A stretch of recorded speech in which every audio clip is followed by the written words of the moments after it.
네,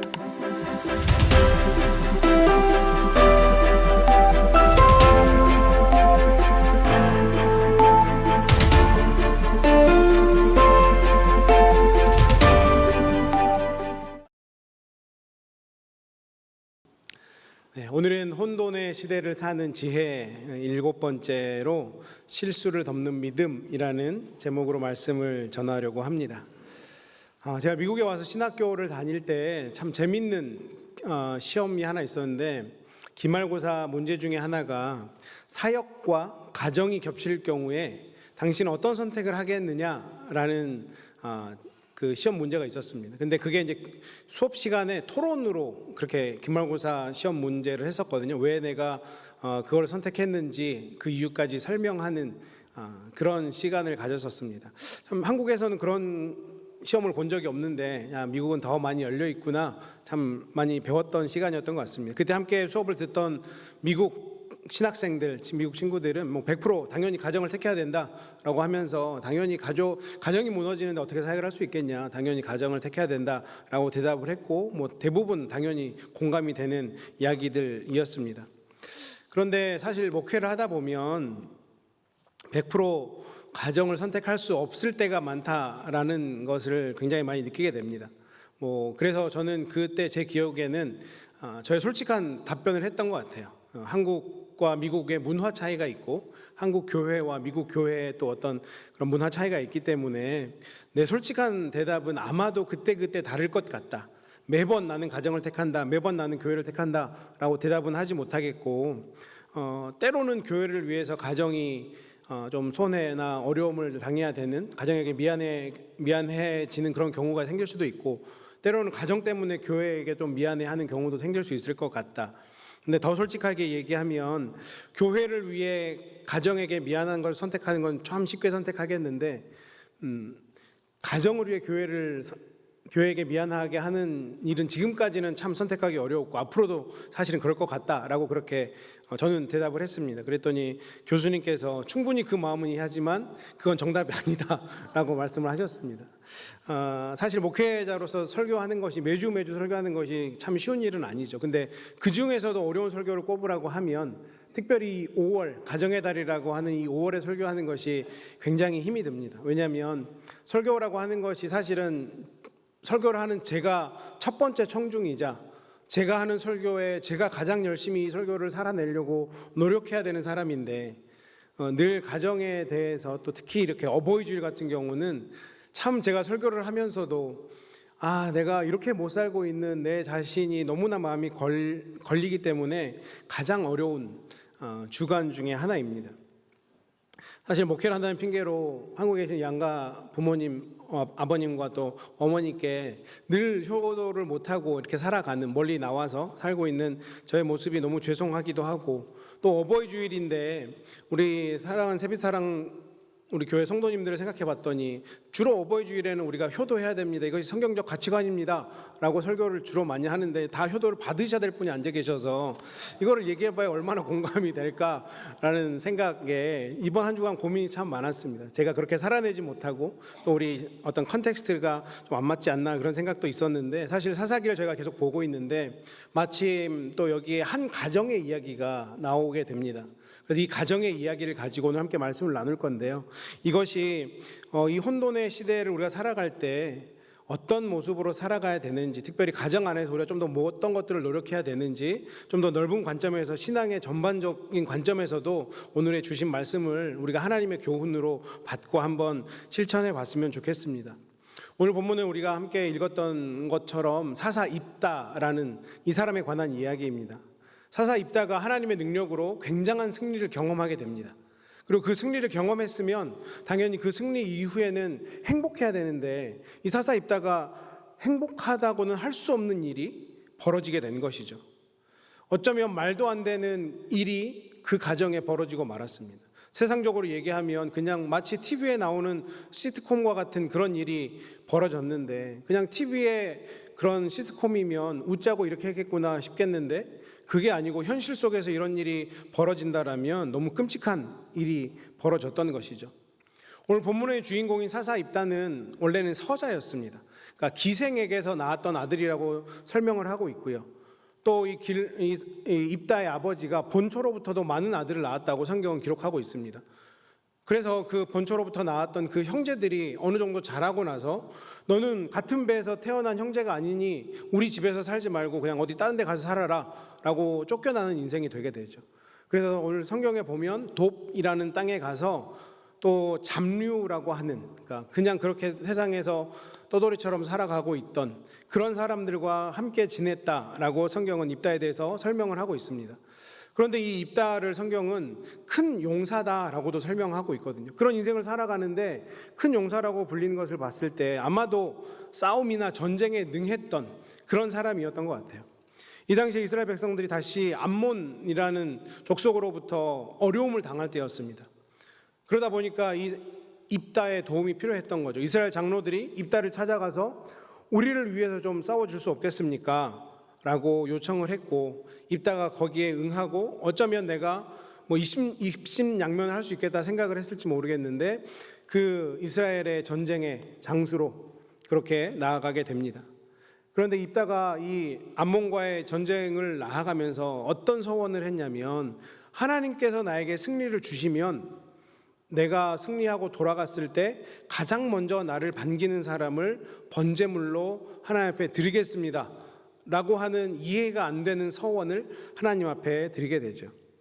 그리고 오늘 우리가 본문을 읽었을 때 보셨던 것처럼 그가 전쟁에서 승리하고 집으로 돌아갔을 때 가장 먼저 그를 반겼던 사람이 그의 외동딸이었다라고 말씀하고 있습니다. 무엇을 교훈하기 위해서 이런 말도 안 되는 것 같은 이 이야기를 하나님은 성경에 기록해 두었을까? 오늘 우리가 그것을 좀 함께 나눠보기를 원합니다.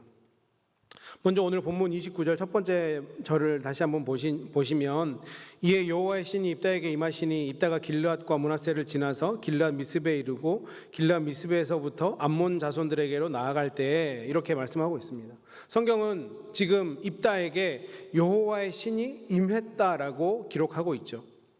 이때가 언제였냐면 암몬의 왕이었던 그 사람에게 입다가 경고를 했거든요. 하나님 앞에 순복해라. 그런데 그 말을 듣지 않았어요.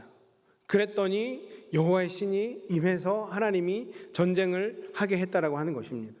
그냥 개인의 감정으로 네가 내 말을 안 들어? 라고 해서 전쟁에 나아가는 게 아니라 하나님의 뜻을 이루기 위해서 하나님이 입다에게 여호와의 신을 부어주셨다라고 말씀하고 있는 것이죠.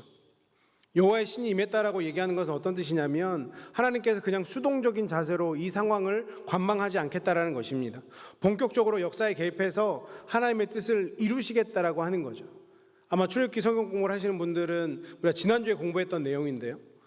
하나님이 우리 인간들의 어려움을 해결해 주기 위해서 우리를 구원하기 위해서 어떻게 하신다고 하셨습니까? 내려오시는데 본인이 직접 내려오시는 게 아니고 준비된 목자를 통해서 하나님은 지금까지 사람을 통해서 일하신다라고 하는 것을 우리가 출애굽기 공부를 통해서 배웠습니다.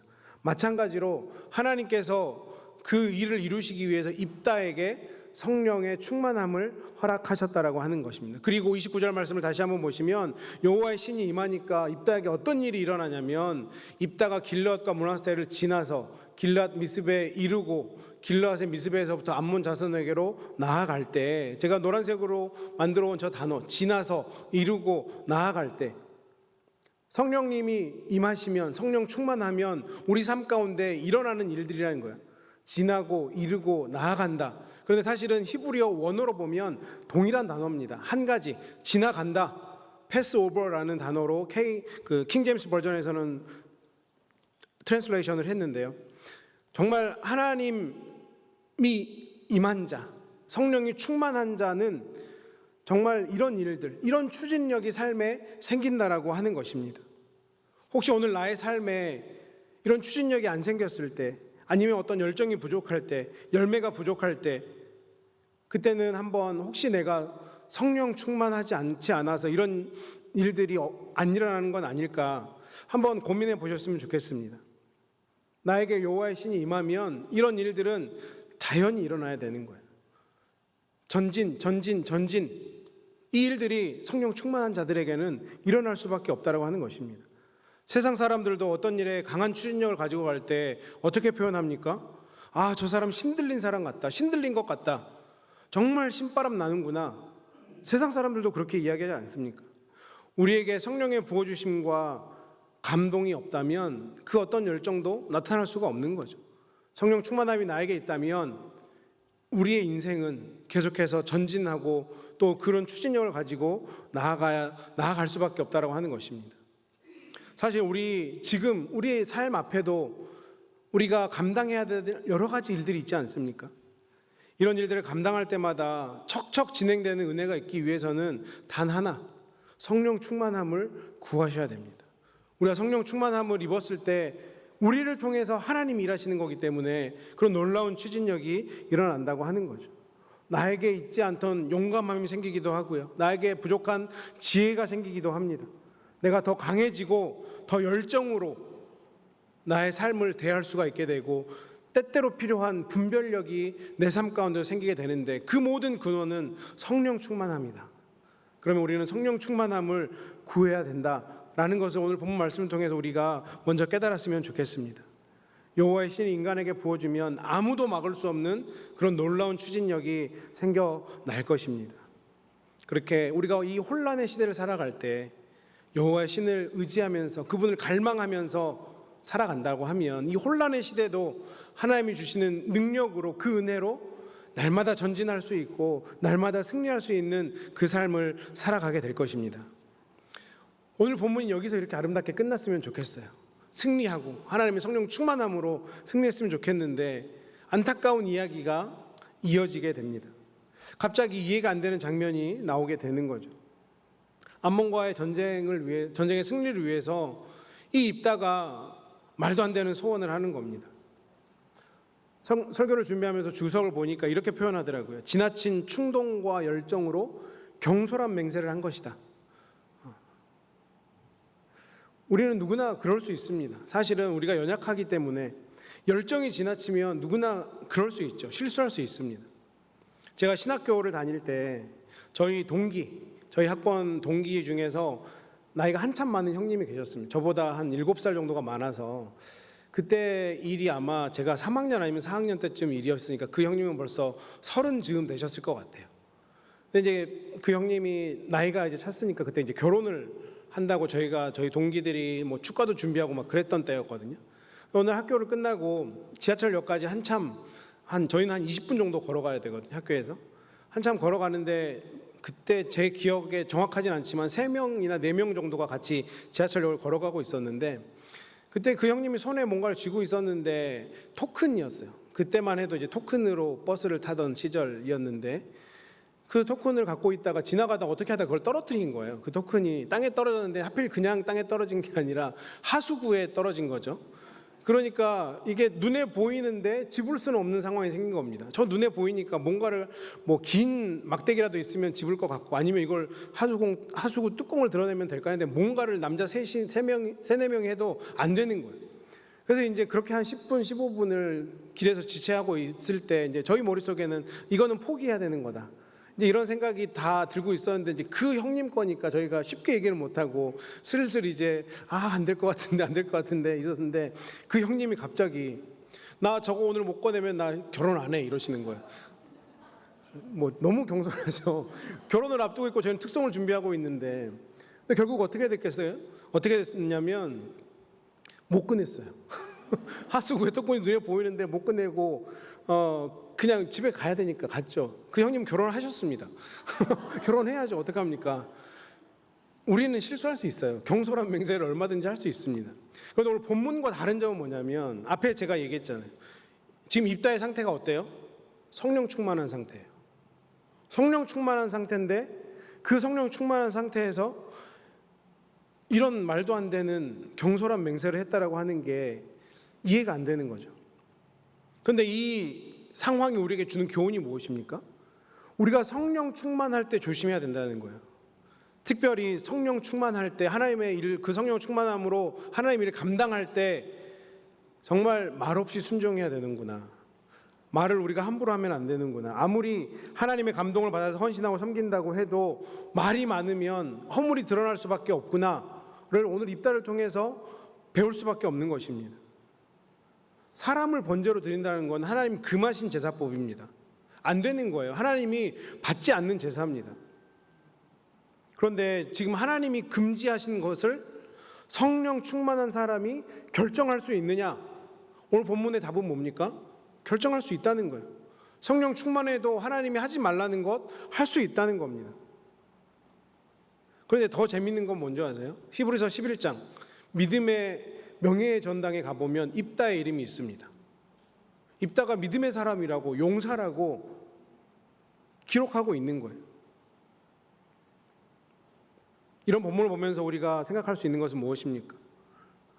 위대한 믿음의 사람도 조심성 없는 행동과 말을 통해서 실수할 수 있다는 거예요. 내가 성령 충만하고 내가 뜨겁고 내가 지금 하나님 때문에 너무 좋고 그래서 날마다 예배했으면 좋겠고 날마다 하나님 말씀 묵상에 내가 열심을 하고 있는데 내 스스로의 조심성이 없으면 실수할 수 있다. 우리가 이것을 잊으면 안 된다라는 것을 우리에게 말씀하고 있는 것입니다. 성경을 보시면 우리가 정말 존경하고 본받고 싶은 많은 믿음의 선배들이 나오는데 그 선배들도 약점이 없었던 사람은 없지 않습니까? 누구나 다 그렇게 하나님 앞에 귀하게 쓰임 받았어도 다 약점이 있었고 허물이 있었습니다. 그렇다고 하면 우리가 이 시대를 살아갈 때 특별히 더 혼란한 시대를 살아가는 우리들은 더 실수할 가능성이 높은 거죠. 우리가 계속해서 성령 충만을 구해도 또 그렇게 성령 충만함을 입어도 조심하지 않으면 실수할 수 있다. 우리는 그런 연약한 인간들이다. 이것을 잊어서는 안 되는 것입니다. 특별히 그 중에서도 언어 생활이 참 중요하다는 것을 입다를 통해서 배울 수 있지 않습니까? 우리가 잘 아는 것처럼 가나안 땅을 정탐하고 그 가나안 땅에 대해서 악평했던 10명의 정탐꾼들을 우리는 기억합니다. 그들에게 하나님이 뭐라고 말씀하셨습니까? 민수기 14장 28절에서 나의 삶을 가리켜 맹세하노라 너희 말이 내 귀에 들린 대로 너희에게 행하겠다. 이걸 다른 말로 하면 어떤 뜻입니까? 너희가 내뱉는 대로 너희가 말하는 대로 그 말이 너희의 인생이 되게 해주겠다. 하나님이 그렇게 우리에게 말씀하시는 거예요. 그래서 결국 그들은 어떻게 됐습니까? 악평했던 10명은 광야에서 그렇게 메뚜기처럼 방황하다가 그 인생은 거기서 끝났습니다. 그런데 하나님이 주시겠다고 한 땅 우리가 취할 수 있다고 했던 여호수아와 갈렙은 40년 이후에 그 인생이 어떻게 변했는지 우리는 너무나 잘 알고 있습니다. 5년이나 10년 뒤에 우리 성도님들의 삶이 어떨지 궁금하십니까? 제가 그걸 보는 눈이 있는 사람은 결코 아닌데 한 가지 방법은 있습니다. 지금 성도님들 입에서 어떤 말이 잘 나오는지 한번 살펴보십시오.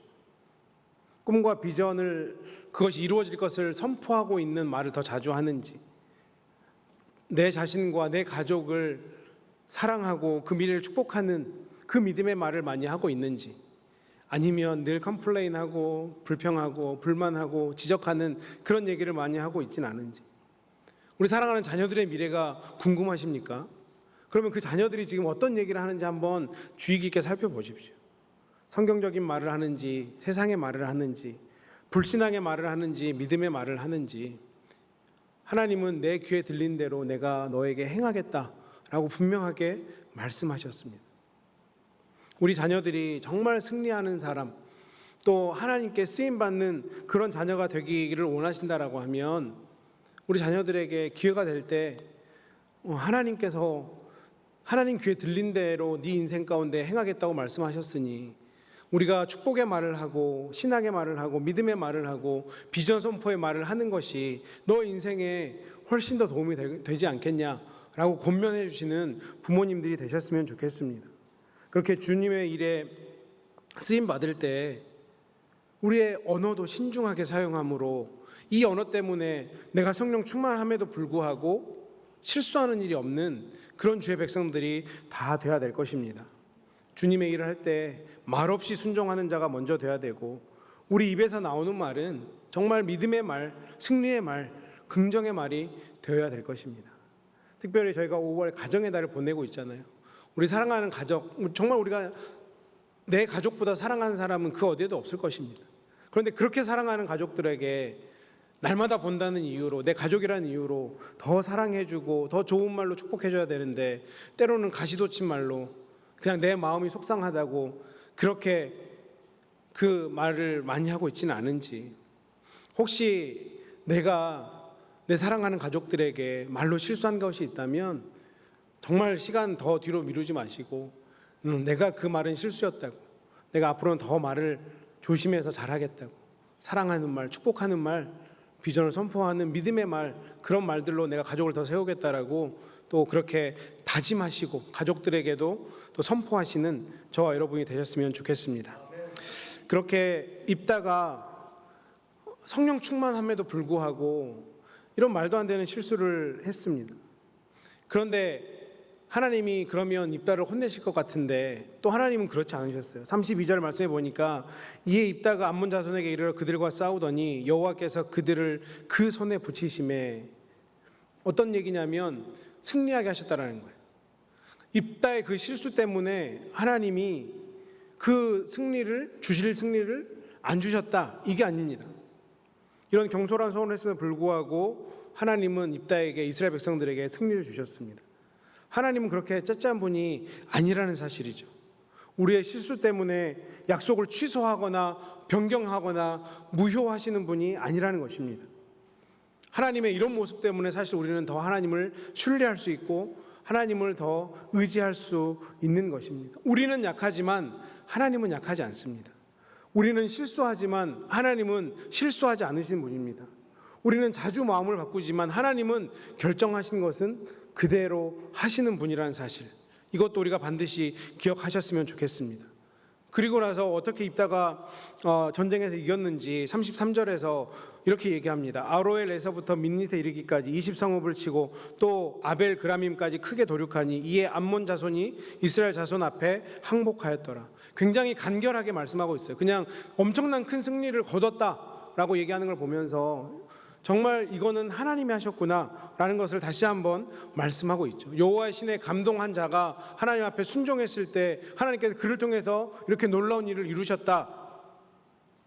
이것을 우리가 깨달을 수 있다면 우리에게 정말 필요한 것, 우리 사랑하는 자녀들에게 정말 필요한 것은 무엇입니까? 좋은 대학, 좋은 직장, 좋은 경력, 좋은 배우자, 당연히 필요합니다. 그걸 위해서 기도하십시오. 그런데 그 전에 그것보다 앞서 기도해야 될 것은 내 사랑하는 자녀가 성령 충만한 자녀가 되게 해달라고 기도하시는 것이 맞다는 것입니다. 내 자녀가 성령 충만한 자녀가 되고 나서 하나님께서 그 이후에 성령 충만한 자녀에게 주시는 그 복, 날마다 전진할 수 있고 날마다 추진력 있는 그런 놀라운 삶을 살게 하시는 그 삶을 가질 수 있다는 사실을 기억하시고, 우리 자녀들 위한 중보 기도에서 내 자녀가 성령 충만한 자녀가 되게 해달라는 기도를 가장 먼저 하시는 우리 사랑하는 성도님들 되셨으면 좋겠습니다. 우리 자녀들이 성령 충만한 주의 백성 될 때 그 이후에 다른 모든 것들은 하나님께서 더하실 것입니다. 이 이후에 보면 이제 정말 슬픈 내용이 나오게 되죠. 이렇게 놀라운 승리를 거두고 집으로 돌아갔는데 가장 먼저 반겨줬던 사람이 누구였다고요? 입다의 외동딸이었습니다. 외동딸이 아버지가 전쟁에서 승리하고 오니 소고를 들고 춤을 추며 아버지를 영접했다고 합니다. 얼마나 이쁜 딸입니까? 그 자리가 얼마나 기쁨의 잔치, 정말 즐거움의 자리가 돼야 되는데 오히려 입다는 그 딸의 모습을 보고 옷을 찢고 슬퍼합니다. 여기서 우리가 한 가지 우리 신앙생활을 하면서 점검해 봐야 될 게 있는 것 같습니다. 우리가 때로 서원을 할 때가 있잖아요. 절박해서 하나님, 내 이 기도만 들어주시면 내가 이렇게 할게요.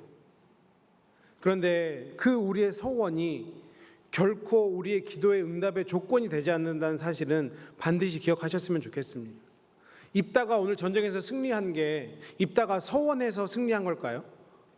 입다가 하나님, 내가 이 전쟁에서 승리하게 해주시면 내가 돌아갔을 때 가장 먼저 반기는 사람 하나님 앞에 번제로 바치겠습니다. 이 서원 때문에 하나님이 입다에게, 이스라엘에게 승리를 주셨겠냐고요. 그렇지 않을 거예요. 왜냐하면 만약에 그 서원 때문에 승리를 했다라면 이 앞에 나오는 모든 사사들도 서원을 했어야죠. 근데 그 서원 없이도 하나님은 승리를 주셨거든요. 우리가 절박하니까 어떤 위험한 상황, 어려운 상황에 몰리게 되면 내가 가진 뭐라도 하나님 앞에 내어놓으면 하나님이 불쌍해서라도 주시지 않을까라는 마음으로 가끔 서원을 할 때가 있는 것 같습니다. 그런데 하나님에게 우리가 그런 모양으로 나아가는 것은 결코 옳지 않습니다. 무슨 노사협상 하듯이 내가 이걸 내놓으면 하나님 이거 내놔 주세요. 좀 맞지 않나요? 딜? 우리 신앙생활은 그게 아니라는 거예요. 하나님은 우리가 제시한 조건 때문에 기도 응답을 해주시고 해주시지 않고 이런 일은 안 하신다는 겁니다. 우리가 서원을 할 때는 어떨 때 해야 됩니까? 하나님을 향한 열정과 헌신된 마음 때문에 서원을 해야 되는 거예요. 내가 그것을 내 평생의 끝까지 감사하는 마음으로 지킬 자신이 있을 때 서원하는 것은 좋습니다. 내가 하나님을 너무너무 사랑해서 내가 하나님께 이렇게 하겠습니다 하는 건 너무 좋은 거예요. 그런데 내 기도 제목을 들어달라고 내가 이걸 내놓을게요. 하나님 이거 해주세요. 이거는 잘못된 서원이다라는 것을 오늘 본문을 통해서 우리가 다시 한번 깨달으셨으면 좋겠습니다. 특별히 우리 사랑하는 자녀들에게도 기회가 있으면 이렇게 기도하면 안 돼라고 가르쳐 주셨으면 좋겠습니다. 그렇게 돌아와서 오히려 아버지가 너무 슬픈 나머지 딸에게 사실은 못할 소리를 하는 거죠. 야, 네가 나오면 어떡하냐. 근데 딸이 알 리가 있나요? 어떤 소원을 했는지 모르잖아요. 그런데 딸에게 35절에 보니까 너는 나를 참담하게 하는 자요 너는 나를 괴롭게 하는 자 중에 하나로다. 딸이 아빠가 왜 이런 얘기를 할까? 이런 생각을 하지 않았을까요? 마치 책임 전가를 하는 것 같은 그런 모습이 보여집니다. 그런데 제가 오늘 설교를 준비하면서 이 본문을 계속 묵상하는데 저에게 가장 은혜가 되었던 부분은 바로 이 입다의 딸의 반응이었어요. 36절에 보니까 딸이 그에게 이르되 나의 아버지여 아버지께서 여호와를 향하여 입을 여셨으니 아버지 입에서 낸 말씀대로 내게 행하소서. 이는 여호와께서 아버지를 위하여 아버지의 대적 암몬 자손에게 원수를 갚으셨음이니라 하니라. 딸이 지금 어떻게 얘기하고 있는 거예요? 아빠가 그렇게 기도했고 하나님께서 아빠에게 그렇게 응답해 주셨으면 아빠도 얘기한 거 지키세요 라고 얘기를 하는 거예요. 성경은 지금 입다가 성령 충만했다 그러는데 뒤에 와보니까 입다보다 더 성령 충만한 입다의 딸이 있는 것 같은 그런 느낌입니다. 근데 여기서 보면 참 이해가 안 되는 장면이에요. 사실은 이것 때문에도 가끔 질문해 오신 성도님들이 있습니다. 아니 정말 입다가 딸을 번제로 드렸을까요? 이게 말이 되나요? 말이 안 되는 얘기죠. 앞에 제가 뭐라고 얘기했습니까? 하나님은 사람을 번제로 바치는 것, 인신제사로 드리는 것을 금하셨습니다. 그러면 딸을 번제로 드리는 것은 말이 안 돼요. 번제로 드리려면 제사장에게 갖고 가야 됩니다. 그러면 제사장은 제사장 법이 있는데 사람을 내 딸을 내가 하나님 앞에 약속했으니까 번제로 드려주세요 하면 그 제사장은 그 번제를 드릴 수 있을까요? 드릴 수 없을 거예요. 근데 여기서 우리가 한글 성경은 이거 번제를 드리다라는 전제 때문에 한글로 번역하면서 죽음이라는 단어를 넣는 게 조금 잘 이해가 안 되는데 37절 말씀해 보니까 아비에게 또 이르되 이 일만 내게 허락하사 나를 2달만 용납하소서. 내가 나의 동무들과 함께 산에 올라가서 나의 처녀로 죽음을 인하여 애곡하겠나이다. 이렇게 번역을 했는데 사실 히브리어 원어로 보면 나의 처녀됨을 인하여 애곡하겠습니다 라고 번역이 되어집니다. 38절에도 한글 성경은 죽음이라는 말이고 39절에도 남자를 알지 못하고 죽으니라 라는 말이 있는데 히브리어는 죽음이라는 단어가 없어요. 그러니까 이건 어떻게 해석할 수 있냐면 번제로 드렸다라는 얘기이지만 하나님을 섬기는 일에 전적으로 딸을 드렸다. 성막이나 성소에서 일하는 자로 그렇게 가정을 이루지 않고 그냥 그렇게 살아가도록 드렸다라고 학자들이 해석을 하고 저도 그 견해를 따릅니다. 그렇기 때문에 정말 입다가 자기 딸을 번제로 인신 제사로 드리는 것이 아니라 하나님을 섬기는 그 역할을 감당하게 했다라고 해석을 할 수 있는 거죠. 그런데 딸이 그럼에도 불구하고 2달만 시간을 달라, 좀 슬퍼할 시간을 달라라고 이야기하죠. 무엇을 얘기하는 걸까요? 딸이 그 아버지의 믿음의 고백, 그거에 순종은 하겠지만 여전히 아픔은 남아있는 거고 복종은 했지만 상처가 남아있는 거죠. 그럼에도 불구하고 마치 예수님께서 그 십자가의 고난의 잔이 너무 힘들고 아픈 걸 알았지만 이걸 내가 받겠습니다라고 순종했던 것처럼 이 딸도 그 아픔을 알면서도 순종했던 큰 믿음이 있었던 것입니다. 그러므로 이 입다의 딸은 여호와를 섬기는 일에 평생을 바치게 하게 된 것이죠. 그런데 이 본문을 쭉 읽다 보면 분명히 사사 입다가 주인공인데 어느 순간부터 이 본문의 주인공이 입다가 아니라 그의 딸이 주인공처럼 보여지는 것 같습니다. 전쟁에서 멋지게 승리하고 돌아온 입다가 더 부각돼야 될 것 같은데 지금 이 본문에서 보여지는 것은 입다의 딸이 너무 잘 보여지고 있는 거죠. 왜 그렇습니까? 입다의 딸은 불행한 상황, 내가 뭔가를 하지 않았음에도 불행한 상황을 만났는데 믿음의 자세를 잃어버리지 않고 굳게 서서 그 현장을 은혜의 현장으로 바꿔버린 거예요.